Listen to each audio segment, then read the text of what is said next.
Hola a todos, este es un nuevo episodio. Si no has estado aquí antes, pues quiero comentarte que este es un podcast para hablar un poco más sobre la inmigración, sobre casos de ajuste de estatus y especialmente es un espacio para responder las preguntas de muchas personas que están interesadas en formalizar su estadía en Estados Unidos y responder sus dudas, sus cuestiones y sobre todo aclarar estos mitos, estos miedos y todo lo demás que circula siempre en redes sociales.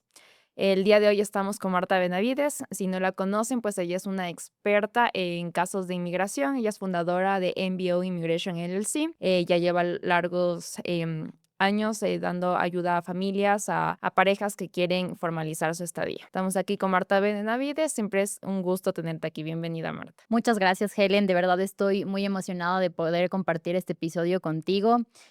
Algo que quiero aclarar es que todo el tiempo y todo el contenido que yo subo a las redes sociales son videos cortos de 30, 60 segundos, que de verdad hay cosas que siempre me gusta, temas que me gustaría hablar a profundidad, temas que siempre quisiera alargarlos, pero como sabes, en un video, un reel de Instagram, un TikTok, no se puede explicar estos temas a profundidad. Estoy muy emocionada porque estos son los temas que vamos a topar el día de hoy, en el episodio de hoy. Vamos a hablar acerca de las negaciones o los errores más comunes al momento de aplicar a una residencia por matrimonio. Vamos a hablar acerca de los requests for evidence, todo lo que se puede evitar antes de enviar un proceso como esto tan importante que te ayuda a forjar tu futuro en los Estados Unidos y a la vez te ayuda a definir si es que puedes permanecer aquí, si es que puedes trabajar con tranquilidad o si es que puedes viajar. Entonces estoy muy emocionada de todos los temas que vamos a topar a profundidad el día de hoy. Y justamente, Marta, ese es el espacio perfecto para el día de hoy, para aclarar estas dudas, para dar unas mejores explicaciones en cuanto a los casos, para que las personas que quieren iniciar este proceso puedan hacerlo con más conocimiento y asimismo pues puedan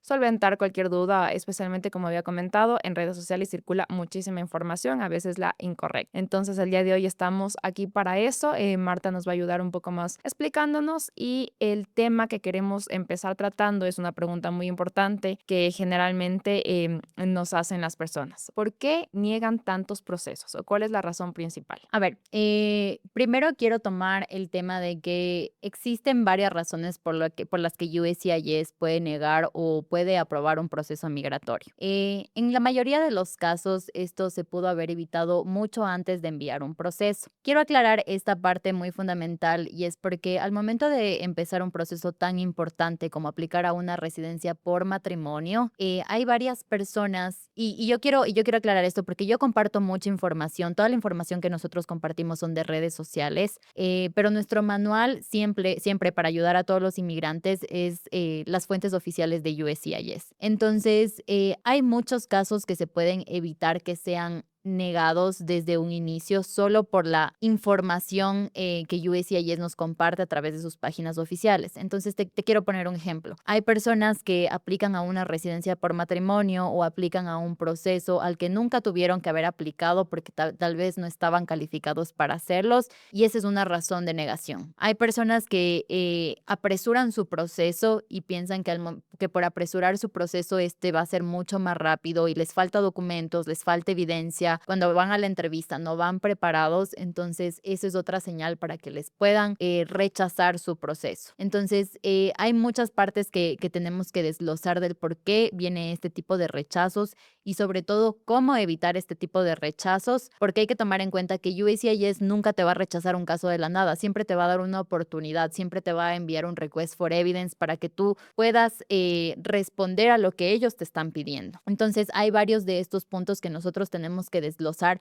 para las personas que están a punto de aplicar a una Green Card por matrimonio, sobre todo que es nuestro servicio principal y que sepan cuáles son las causas de negaciones al momento en el que ellos apliquen. ¿Qué quieres decir con que empieza antes de la carta? A ver, lo que quiero decir con esto es que USCIS no te va a enviar una negación automáticamente al momento de presentar tu caso, ¿ok? Hay varios indicadores que tienes que tomar en cuenta y te quiero poner un ejemplo. Digamos que una persona que tiene un matrimonio real legal y que entró con visa a los Estados Unidos se casa con un ciudadano estadounidense y envía su aplicación. Y estas personas creen que enviaron una aplicación completa presentando todos los formularios. Pero no fue así porque tal vez les faltó un documento, tal vez les faltó alguna firma o tal vez les faltó algún documento civil que USCIS requiere para poder tomar decisión en el caso. En casos como estos, con errores como los que te acabo de mencionar, USCIS siempre te da la oportunidad de poder arreglarlo y te da la oportunidad a través de una carta que se llama solicitud de evidencia adicional, que es un request for evidence. Este request for evidence te permite contestar a lo que USCIS necesita de ti, porque ellos necesitan más información para poder tomar una decisión en tu caso. ¿Qué es lo que pasa en algunas situaciones? Hay personas que no tienen ni idea de lo que está pasando en su proceso migratorio o hay personas que tienen cero control de lo que está pasando en su proceso migratorio y piensan que las cartas llegan o que la aprobación va a llegar o que simplemente están esperando a la entrevista, pero no es así. Entonces, he visto muchos casos o varias personas han llegado a mí porque tal vez nunca recibieron ese request for evidence, tal vez porque nunca abrieron su cuenta de USCIS y nunca respondieron a eso, ¿ok?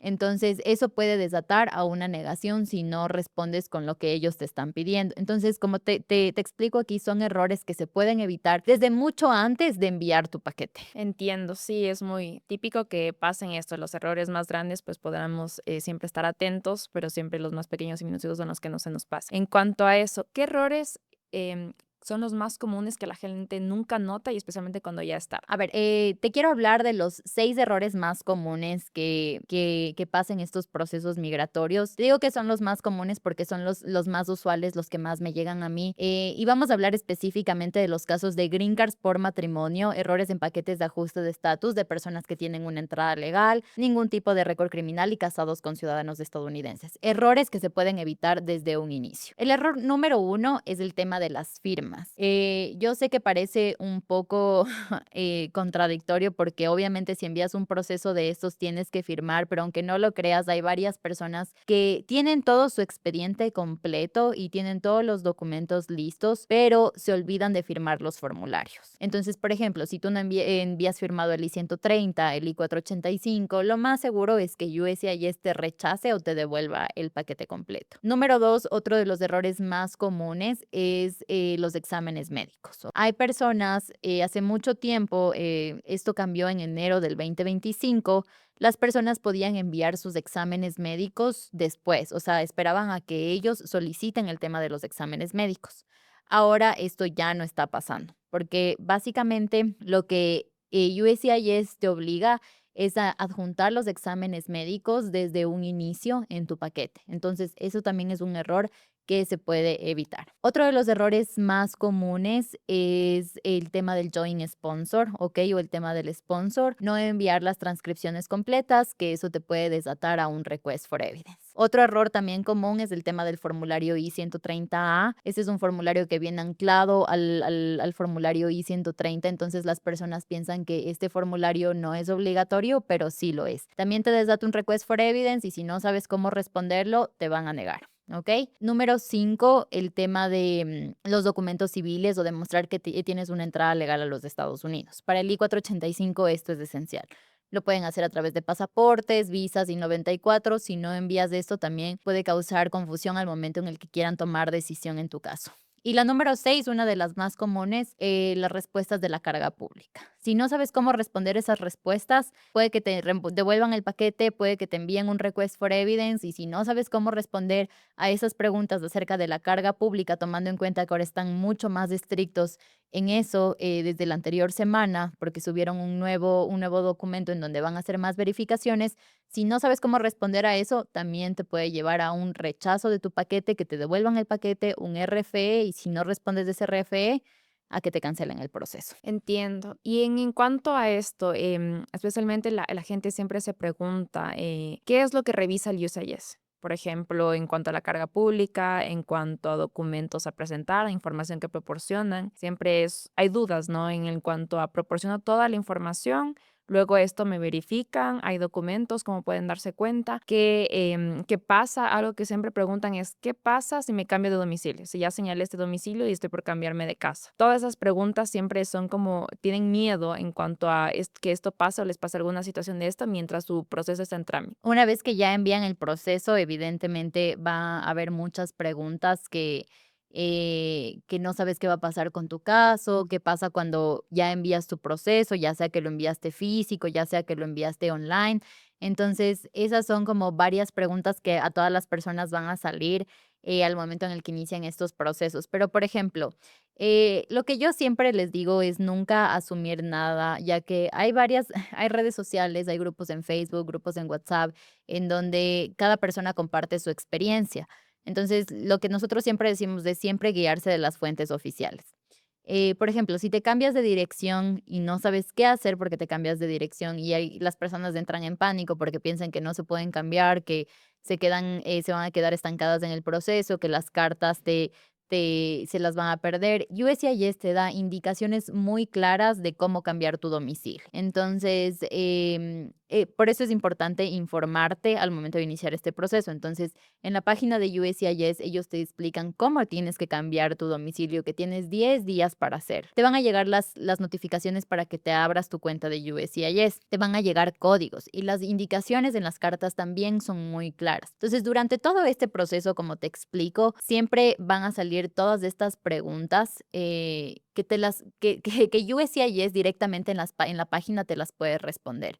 Pero obviamente va a depender de cómo estén llevando su caso. Si estás llevando tu caso por tu cuenta, si estás preparando tu caso por tu cuenta, ahí sí yo siempre voy a decir la fuente oficial tiene que ser USCIS. Pero obviamente si tienes una persona que te está prestando este servicio, esta persona tiene que saber cómo solventar estas dudas, ya sea un abogado, un paralegal o un preparador. Ok, entiendo. Principalmente eso es ver desde dónde nosotros tenemos, más bien desde dónde obtenemos la información. Y como habíamos empezado desde el principio de este podcast y por el cual estamos acá, es tratar de informar a las personas esa desinformación que adquieren de las redes sociales. Ahora, tú que te dedicas a crear contenido, especialmente de inmigración para este tipo de casos, desde tu perspectiva, ¿cómo ves los casos desde adentro? A ver, primero voy a topar el tema de las redes sociales, que sí es muy cierto. Por ejemplo, yo hago contenido acerca de estos temas y yo tengo que ser muy cuidadosa con el tipo de información que yo brindo todo el tiempo. Es por eso que yo les digo que toda la información que yo siempre comparto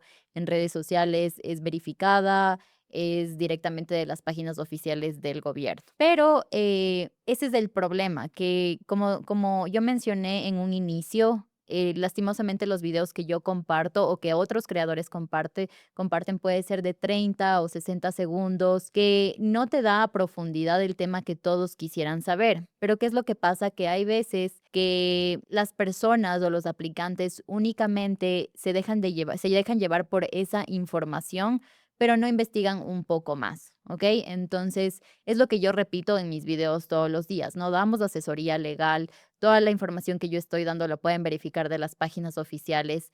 Entonces, yo trato de conducir a estas personas a que se informen de una forma más completa y más verídica para que puedan completar su proceso. Obviamente sí soy un canal de información y tal vez con los lives que yo hago yo profundizo más el tema o con este tipo de episodios profundizamos más el tema, pero evidentemente sí necesitan, en este tipo de procesos, sí necesitan leer, necesitan descargarse los documentos, necesitan ver todo tipo de actualizaciones. Sí es cierto que hay mucho contenido en redes sociales que también no está correcto o no está bien preparado o tienen unos guiones que pueden confundir a la gente. Entonces, incluso a mí me llegan mensajes, pero, esta persona dijo tal cosa. Entonces, lo que yo siempre les digo a ellos es que si no es una información que ellos puedan corroborar, simplemente no tienen que hacer caso. Entonces, el tema de las redes sociales sí puede jugar un poco en contra, pero a las personas que trabajamos en este nicho es nuestro deber como informarnos y saber el tipo de información que nosotros estamos brindando a las demás personas.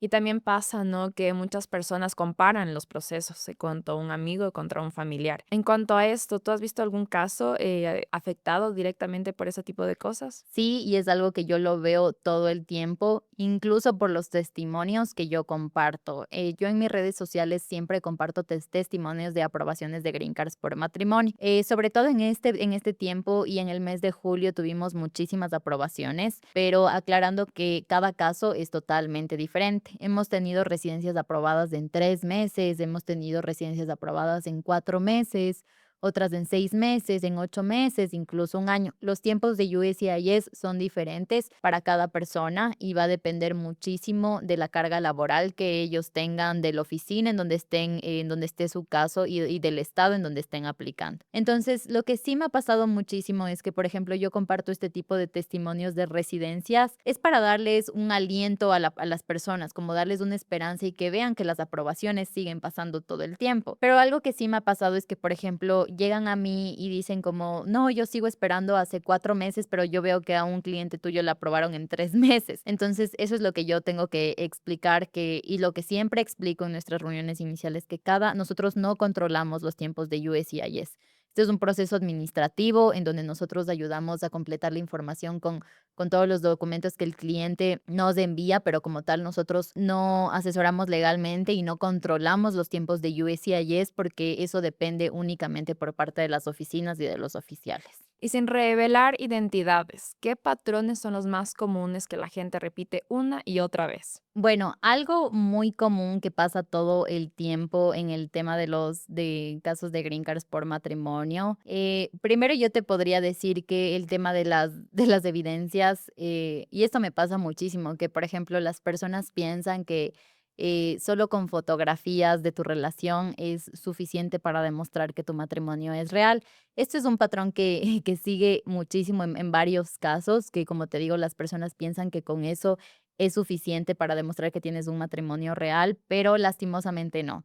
Incluso USCIS te brinda una lista detallada acerca de qué tipo de evidencias tú puedes agregar para que tu caso culmine con éxito. Y esto también tiene que ver mucho con lo que mencionaste hace un momento, que es el voz a voz, que a mi amigo le dijeron esto, pero a mi amiga la aprobaron en este tiempo. Eso también pasa muchísimo y por eso es que se repiten los patrones, porque las personas piensan que todos los casos son exactamente iguales. Entonces te voy a poner un ejemplo. Tenía una persona que llegó a mí porque había enviado su petición I-130 sin ningún tipo de evidencia porque su amiga le había dicho que no, que en la entrevista le van a pedir la evidencia, entonces no es necesario. Tal vez en el caso de la amiga puede que haya funcionado y puede que el oficial no se haya cuestionado por qué no envió evidencia desde un inicio, pero, por ejemplo, a la persona que llegó a mí le habían enviado un request for evidence solicitando más evidencia. Entonces, son errores que se pueden evitar desde un inicio, porque ellos te dan la apertura de enviar cualquier tipo de documento o evidencia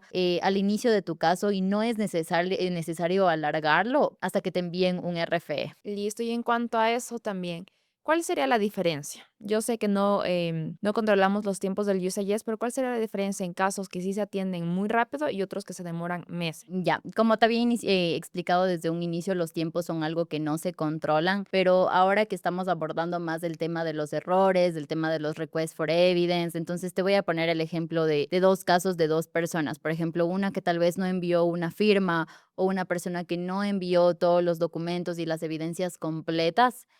Lo que sí puede pasar es que el caso se alarga, ya que si tú envías estos documentos incompletos, te van a enviar un RFE. Y hasta que tú respondas un RFE pueden pasar 2, 3 semanas, envías la respuesta y ellos tienen que tomar decisión en esa respuesta. ¿Ok? Pero algo que sí se puede evitar es cuando al momento en el que tú envías completo tu caso, esa es la diferencia, que si no te van a enviar un RFE, simplemente tienes que seguir el proceso y la línea de tiempo normal con USCIS. ¿A qué me refiero con eso? Envías tu paquete físico o envías tu paquete online. Te envían los recibos, te envían los códigos de cuenta para abrir tu caso de USCIS Después de eso también puedes enviar, te pueden enviar el tema de los biométricos y eventualmente el tema de las entrevistas. Entonces, esa es la diferencia con un caso que tal vez tuvo errores desde un inicio a con otro que sí se pudo evitar. Obviamente las aprobaciones dependen de ellos, pero para que veas que sí, o sea, si envías algo, si es que te rechazan un paquete y te devuelven, eso te puede alargar un mes y medio. Si es que te envían un RFE y no lo respondes rápido, también te puede alargar más tiempo a tu espera para tu residencia. Si alguien que nos está escuchando y apenas va a empezar, ¿qué le podrías recomendar? ¿Desde dónde empezar o cómo puede arrancar? Para las personas que están a punto de iniciar un proceso migratorio, un proceso de ajuste de estatus, una petición familiar, una naturalización, lo que nosotros siempre recomendamos es el tema de la información, que sepan cómo se manejan estos procesos, que sean personas pacientes, que sean personas detallistas, meticulosas en todo lo que van a enviar al gobierno, que sepan que hay personas, que hay oficiales que revisan absolutamente cualquier tipo de información que ellos envían en sus expedientes. Entonces, tener atención al detalle es algo que te va a ayudar muchísimo a completar este proceso con éxito. Hay cosas que sí puedes controlar, hay cosas que sí puedes evitar desde un inicio, efectivamente, pero hay los tiempos de USCIS, por ejemplo, eso es algo que no se puede controlar. Pero si envías un paquete completo desde un inicio, el controlar estos detalles te va a permitir que tu caso culmine con éxito, que tengas una entrevista exitosa y que eventualmente eso te lleve a la aprobación. Y para cerrar, ¿con qué reflexión quieres que se quede esta audiencia? Una de las reflexiones como que a mí me ha ayudado muchísimo y que también puede que ha ayudado a varias personas es, como ya lo había mencionado, el tema de la paciencia y de la honestidad. Honestidad porque en casos como estos, USCIS esto es lo que más valora. Nunca disfrazar la información, nunca maquillar la información porque estás enviando un expediente al gobierno y eso es algo que claramente ellos pueden corroborarlo o pueden informarse o pueden comprobar todo lo que tú estás enviando. Entonces, la honestidad, la transparencia es algo que te va a llevar a culminar un proceso con éxito, algo que te va a ayudar a terminar un proceso sin ningún tipo de complicaciones. Entonces, eso es algo que nosotros siempre lo damos como reflexión y es por eso que nuestras tasas de aprobaciones o los testimonios que hemos tenido nos ha ayudado a que las personas confíen en nosotros, confíen en nuestro servicio y sobre todo confíen en el trabajo que nosotros estamos brindando. Algo que me gustaría acotar a eso también es la formalidad, ¿no? De los documentos al presentarlos. El hecho de que a la preparadora le proporcionen los documentos correctamente o traducidos o escaneados o bien formales, porque como dices, esto va a las oficinas del USAID.